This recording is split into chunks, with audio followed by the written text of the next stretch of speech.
Property rights. Even if a property is registered, it does not become the property. Supreme Court's big verdict. Delhi, the Supreme Court has given a big verdict on property rights. It has said that registering a property does not automatically give ownership of the property, and that one can become the owner of that property only if there are complete documents related to the property. This decision is expected to have a huge impact on property owners, legal experts, and the real estate industry across the country. The Supreme Court has said in the verdict that a person cannot fully claim ownership of that property just by buying a property and registering it, and that the registration documents will be considered only as additional evidence. A clear certificate stating that there is no bank loan or other issues pending on the property, and documents for paying property tax are very necessary. Let's see the details of the important verdict that property buyers should pay attention to.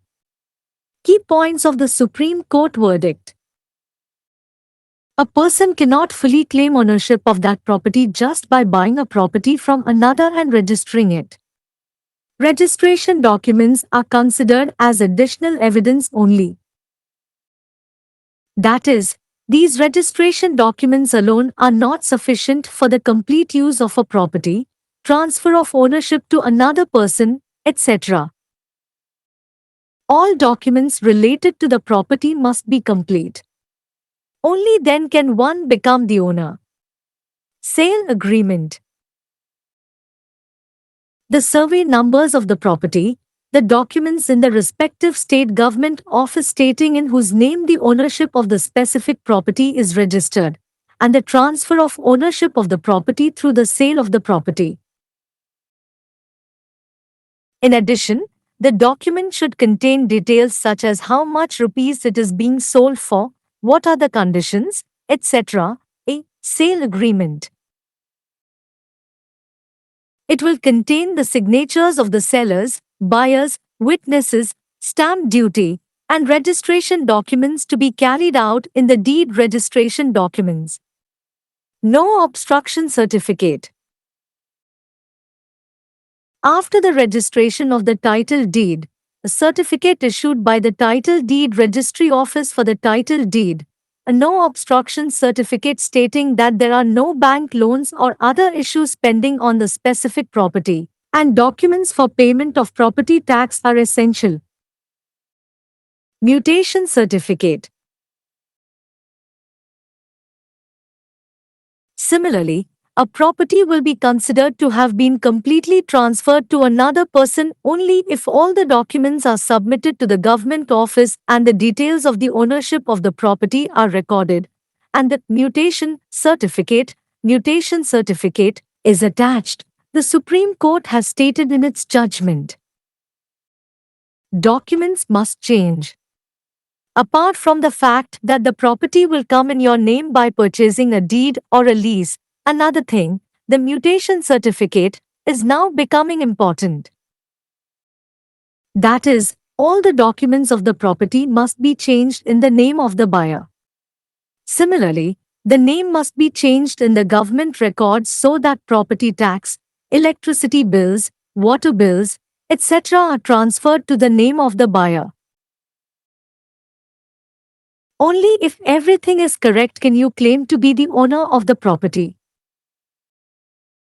This judgment given by the Supreme Court is expected to prevent property grabbing and malpractice, as well as bring about major changes in property transfers, the real estate sector, and the legal sector. Supreme Court Property Rights Judgment. Property owners can now legally verify all property documents and register ownership, and legal experts should be consulted to understand the issues. It is also important for them to be aware of the changes in property laws and how the courts approach them. Who will be affected by the Supreme Court verdict? The real estate industry and legal practices are likely to change as a result of this verdict. Building developers, Buyers and lawyers will be forced to operate within a much clearer legal framework. This new verdict is likely to make property transactions more reliable. At the same time, it is likely to affect property values, as legal ownership is more important than mere registration. Property laws. The Supreme Court verdict is expected to lead to a review of the current property laws in India. The Supreme Court verdict emphasizes the need to create a strong and transparent legal system that clearly distinguishes between registering a property and legally owning it. சொத்து உரிமை. பத்திரப்பதிவு செய்தாலும் சொத்து சொந்தமாகாது. உச்சநீதிமன்றம் மிகப்பெரிய தீர்ப்பு. டெல்லி உச்சநீதிமன்றம் சொத்து உரிமை தொடர்பாக மிகப்பெரிய தீர்ப்பை வழங்கியுள்ளது. ஒரு சொத்தை பதிவு செய்தால் தானாக சொத்தின் உரிமை கிடைக்காது என்றும், சொத்து தொடர்பான முழு ஆவணங்களும் இருந்தால்தான் அந்த சொத்தின் உரிமையாளர் ஆகஸ்ட் முடியும் என்று கூறியுள்ளது. இந்த முடிவு நாடு முழுவதும் உள்ள சொத்து உரிமையாளர்கள், சட்ட வல்லுநர்கள் மற்றும் ரியல் எஸ்டேட் துறையில் மிகப்பெரிய தாக்கத்தை ஏற்படுத்தும் என்று எதிர்பார்க்கப்படுகிறது. ஒருவர் ஒரு சொத்தை வாங்கி பத்திரப்பதிவு செய்தால் மட்டும் அந்த சொத்துக்கு முழுமையாக உரிமை கொண்டாட முடியாது என்றும், பதிவு ஆவணங்கள் கூடுதலான ஆதாரமாக மட்டுமே கருதப்படும் என்றும், சொத்தின் மீது வங்கிக் கடனோ அல்லது இதர பிரச்சினைகளோ நிலுவையில் இல்லை என்ற தடையில்லா சான்றிதழ், சொத்து வரி செலுத்துவதற்கான ஆவணங்கள் மிக அவசியம் என்றும் உச்சநீதிமன்றம் தீர்ப்பில் கூறியுள்ளது. சொத்து வாங்குவோர் கவனிக்க வேண்டிய முக்கியமான தீர்ப்பின் விவரங்களை பார்ப்போம். உச்சநீதிமன்ற தீர்ப்பின் முக்கிய அம்சம். ஒருவர் இன்னொருவரிடம் சொத்தை வாங்கி பதிவு செய்வதால் மட்டுமே அந்த சொத்துக்கு ஒருவர் முழுமையாக உரிமை கொண்டாட முடியாது. பதிவு ஆவணங்கள் கூடுதலான ஆதாரமாக மட்டுமே கருதப்படுவார்கள். அதாவது ஒரு சொத்தை முழுமையாக பயன்படுத்துவது, வேறு ஒருவருக்கு மாற்றி விடுவது போன்றவற்றிற்கு இந்த பதிவு ஆவணங்கள் மட்டுமே போதுமானது இல்லை. அத்துடன் சொத்து தொடர்பான அத்தனை ஆவணங்களும் முழுமையாக இருக்க வேண்டும். அப்போதுதான் அதை ஒருவர் உரிமையாளராக முடியும். Sale agreement. சொத்து அமைந்துள்ள சர்வே எண்கள், குறிப்பிட்ட சொத்தின் சொத்துரிமை யார் பெயரில் பதிவு செய்யப்பட்டிருக்கிறது என்ற அந்தந்த மாநில அரசு அலுவலகத்தில் இருக்கும் ஆவணங்கள், சொத்து விற்கப்படுவதன் வாயிலாக அதன் உரிமை மாற்றப்படுகிறது. அத்துடன் ஆவணத்தில் எவ்வளவு ரூபாய்க்கு அது விற்கப்படுகிறது, என்னென்ன நிபந்தனைகள் போன்ற விபரங்கள் அடங்கிய சேல் அக்ரிமெண்ட் இருக்க வேண்டும். அதில் விற்பவர்கள், வாங்குபவர்களின் கையொப்பம், சாட்சிகளின் கையொப்பம், ஸ்டாம்ப் டியூட்டி, பத்திரப்பதிவு ஆவணங்களில் மேற்கொள்ளப்படும் பதிவு ஆவணங்கள் இருக்கும். தடையில்லா சான்று. பத்திரப்பதிவு செய்த பின்னர் சொத்துரிமைக்கான பத்திரப்பதிவு அலுவலகம் வழங்கும் சான்றிதழ், குறிப்பிட்ட அந்த சொத்தின் மீது வங்கிக் கடனோ அல்லது இதர பிரச்சினைகளோ நிலுவையில் இல்லை என்ற தடையில்லா சான்றிதழ், சொத்து வரி செலுத்துவதற்கான ஆவணங்கள் மிக அவசியம் ஆகும். மியூட்டேஷன் சான்றிதழ். அதேபோல் ஆவணங்கள் அனைத்தையும் அரசு அலுவலகத்தில் கொடுத்து சொத்தின் உரிமை பற்றிய விவரங்களை பதிவு செய்யும் மியூட்டேஷன் சான்றிதழ், பிறழ்வு சான்றிதழ் ஆகியவை அனைத்தும் சேர்ந்திருந்தால்தான் ஒரு சொத்து முழுமையாக இன்னொருவருக்கு அதன் உரிமை மாற்றப்பட்டதாக கருதப்படும். இவ்வாறு உச்சநீதிமன்றம் தீர்ப்பில் குறிப்பிட்டுள்ளது. ஆவணங்கள் மாற வேண்டும். பத்திரம், பட்டா வாங்கினாலே சொத்து உங்கள் பெயரில் வந்துவிடும் என்பதை தாண்டி இன்னொரு விஷயமாக பிறழ்வு சான்றிதழும் தற்போது முக்கியமாகிறது. அதாவது சொத்தின் அனைத்து ஆவணங்களும் வாங்குபவர் பெயரில் மாற வேண்டும். அதேபோல் சொத்து வரி, மின்சார கட்டணம், தண்ணீர் கட்டணம் போன்றவற்றை வாங்குபவரின் பெயருக்கு மாற்றும் வகையில் அரசு பதிவுகளில் பெயரை மாற்ற வேண்டும். எல்லாம் சரியாக இருந்தால்தான் மட்டுமே நீங்கள் சொத்தின் உரிமையாளர் என்று உரிமை கொண்டாட முடியும். உச்சநீதிமன்றம் வழங்கியுள்ள இந்த தீர்ப்பு, சொத்துக்களை அபகரிப்பது, முறைகேட்டில் ஈடுபடுவது போன்றவற்றை தடுப்பதுடன் சொத்து பரிமாற்றங்களிலும் ரியல் எஸ்டேட் துறையிலும் சட்டத்துறையிலும் மிகப்பெரிய மாற்றங்கள் ஏற்படும் என எதிர்பார்க்கப்படுகிறது. உச்சநீதிமன்ற சொத்து உரிமை தீர்ப்பு. சொத்து உரிமையாளர்கள் இப்போது அனைத்து சொத்து ஆவணங்களையும் சட்டப்பூர்வமாக சரிபார்த்து உரிமை மற்றும் பதிவு சிக்கல்களை புரிந்து கொள்ள சட்ட நிபுணர்களை அணுக வேண்டாம். சொத்துச் சட்டங்களில் ஏற்படும் மாற்றங்கள் மற்றும் நீதிமன்றங்கள் அவற்றை எவ்வாறு அணுகுகின்றன என்பது குறித்தும் அவர்கள் அறிந்திருக்க வேண்டியது அவசியம் ஆகும். உச்சநீதிமன்ற தீர்ப்பால் யார் பாதிக்கப்படுவார்கள்? இந்த தீர்ப்பின் விளைவாக ரியல் எஸ்டேட் துறை மற்றும் சட்ட நடைமுறைகள் மாற அதிக வாய்ப்பு இருக்கிறது. பில்டிங் டெவலப்பர்கள், வாங்குபவர்கள் மற்றும் வழக்கறிஞர்கள் மிகவும் தெளிவாக வரையறுக்கப்பட்ட சட்ட கட்டமைப்பிற்குள் செயல்பட்டாக வேண்டிய கட்டாயம் படும். இந்த புதிய தீர்ப்பு காரணமாக சொத்து பரிவர்த்தனைகளை மிகவும் நம்பகமானதாக மாறுவதற்கு வாய்ப்பு உள்ளது. அதே நேரம் சட்டப்பூர்வ உரிமை வெறும் பதிவை விட முக்கியமானது என்பதால் சொத்து மதிப்புகளையும் அது பாதிக்க வாய்ப்பு உள்ளது. சொத்து சட்டங்கள். உச்சநீதிமன்றத்தின் தீர்ப்பு இந்தியாவில் தற்போதைய சொத்து சட்டங்களை மறுபரிசீலனை செய்ய வழிவகுக்கும் என்று எதிர்பார்க்கப்படுகிறது. ஒரு சொத்தை பதிவு செய்வதற்கும் அதை சட்டப்பூர்வமாக சொந்தமாக்குவதற்கும் இடையே தெளிவாக வேறுபடுத்தும் வலுவான மற்றும் வெளிப்படையான சட்ட அமைப்பை உருவாக்க வேண்டியது அவசியம் என்பதை உச்சநீதிமன்றத்தின் தீர்ப்பு வலியுறுத்துகிறது. संपत्ति के अधिकार. अगर कोई संपत्ति पंजीकृत भी हो जाती है तो वह संपत्ति नहीं बन जाती. सुप्रीम कोर्ट का बड़ा फैसला. दिल्ली सुप्रीम कोर्ट ने संपत्ति के अधिकार पर बड़ा फैसला सुनाया है.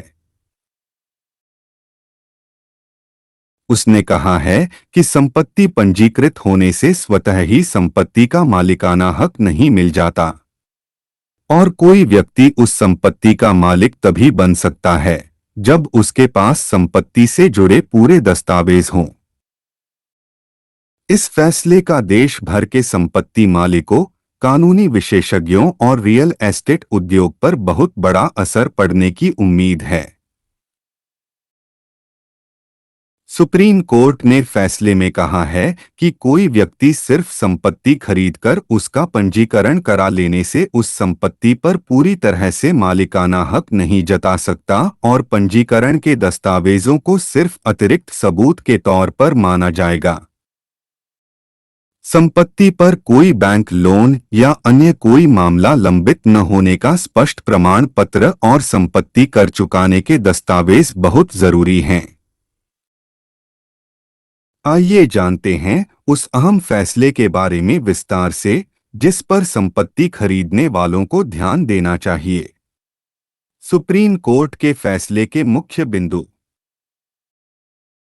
कोई व्यक्ति सिर्फ किसी दूसरी संपत्ति को खरीदकर उसका पंजीकरण करा लेने से उस संपत्ति पर पूरी तरह से मालिकाना हक नहीं जता सकता. पंजीकरण दस्तावेजों को केवल अतिरिक्त साक्ष्य के रूप में माना जाता है. अर्थात ये पंजीकरण दस्तावेज अकेले किसी संपत्ति के पूर्ण उपयोग, किसी अन्य व्यक्ति को स्वामित्व हस्तांतरण आदि के लिए पर्याप्त नहीं हैं. संपत्ति से संबंधित सभी दस्तावेज पूरे होने चाहिए, तभी कोई व्यक्ति मालिक बन सकता है.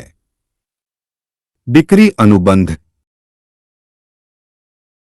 संपत्ति की सर्वेक्षण संख्या संबंधित राज्य सरकार के कार्यालय में दस्तावेज जिसमें यह बताया गया हो कि विशिष्ट संपत्ति का स्वामित्व किसके नाम पर पंजीकृत है तथा संपत्ति की बिक्री के माध्यम से स्वामित्व का हस्तांतरण. इसके अलावा दस्तावेज में विवरण होना चाहिए जैसे कि इसे कितने रुपए में बेचा जा रहा है, क्या शर्तें हैं आदि. एक बिक्री अनुबंध.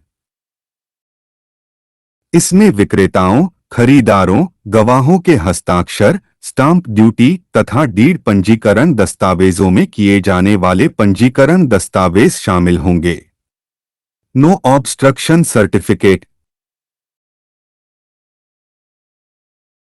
टाइटल डीड के पंजीकरण के बाद टाइटल डीड के लिए टाइटल डीड रजिस्ट्री कार्यालय द्वारा जारी किया गया सर्टिफिकेट, नो ऑब्स्ट्रक्शन सर्टिफिकेट, जिसमें यह बताया गया हो कि विशिष्ट संपत्ति पर कोई बैंक लोन या अन्य मुद्दे लंबित नहीं हैं और संपत्ति कर के भुगतान के लिए दस्तावेज आवश्यक हैं। Mutation certificate. इसी तरह किसी संपत्ति को किसी अन्य व्यक्ति को पूरी तरह से हस्तांतरित तभी माना जाएगा जब सभी दस्तावेज सरकारी कार्यालय में जमा किए गए हों और संपत्ति के स्वामित्व का विवरण दर्ज किया गया हो और म्यूटेशन सर्टिफिकेट संलग्न किया गया हो, ऐसा सुप्रीम कोर्ट ने अपने फैसले में कहा है। दस्तावेजों में बदलाव होना चाहिए। डीड या लीज खरीदने से संपत्ति आपके नाम पर आ जाएगी। इसके अलावा एक और चीज, म्यूटेशन सर्टिफिकेट अब महत्वपूर्ण होता जा रहा है, यानी संपत्ति के सभी दस्तावेज खरीदार के नाम पर बदले जाने चाहिए। इसी तरह सरकारी रिकॉर्ड में नाम बदला जाना चाहिए ताकि संपत्ति कर, बिजली बिल, पानी बिल आदि खरीदार के नाम पर स्थानांतरित हो जाएं। अगर सब कुछ सही है तभी आप संपत्ति के मालिक होने का दावा कर सकते हैं।